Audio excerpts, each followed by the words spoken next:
திருச்செந்தூர் சட்டமன்ற தொகுதி திமுக வேட்பாளர் அனிதா ராதாகிருஷ்ணன் பல்வேறு வாக்குறுதிகளை அளித்து இறுதிக்கட்ட வாக்கு சேகரிப்பில் ஈடுபட்டார்.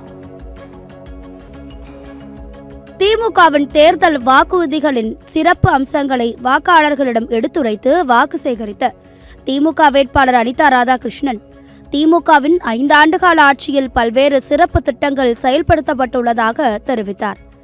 திருச்செந்தூர் அரசு மருத்துவமனை, காயல்பட்டினம் அரசு மருத்துவமனையில் அனைத்து மருத்துவ வசதிகளும் செய்து கொடுக்கப்படும் என்றும், தூத்துக்குடியில் கார் தொழிற்சாலை, கப்பல் துறைமுகம் அமைக்கப்பட உள்ளதாகவும் உறுதியளித்து வாக்கு சேகரித்தார்.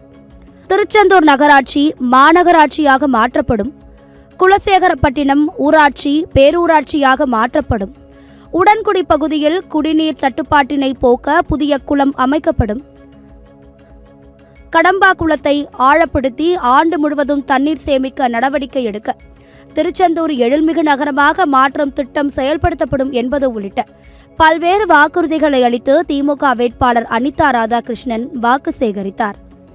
திருச்செந்தூர் அரசு ஆஸ்பத்திரி இன்றைக்கு தாலுகா மருத்துவமனையாக இருந்தாலும் அது மாவட்ட மருத்துவமனைக்கு இணையாக அதில் எல்லா வசதிகளும் கொண்ட டாக்டர்கள், நர்ஸுகள் அதை போட்டு செய்ய இருக்கின்ற, அதுபோல காயல்மான் நகர்களில் கட்டப்பட்டிருக்கின்ற 6 மாடி கட்டடத்தில் கட்டப்பட்டிருக்கின்ற அந்த அரசு மருத்துவமனையிலும் என்னென்ன அடிப்படை தேவை இருக்கின்றதோ அத்தனையும் செய்து வெகு சீக்கிரத்திலே நம்முடைய முதலமைச்சருடைய திருக்கரங்களால் அதை தொடங்கி வைக்க இருக்கின்றார்கள்.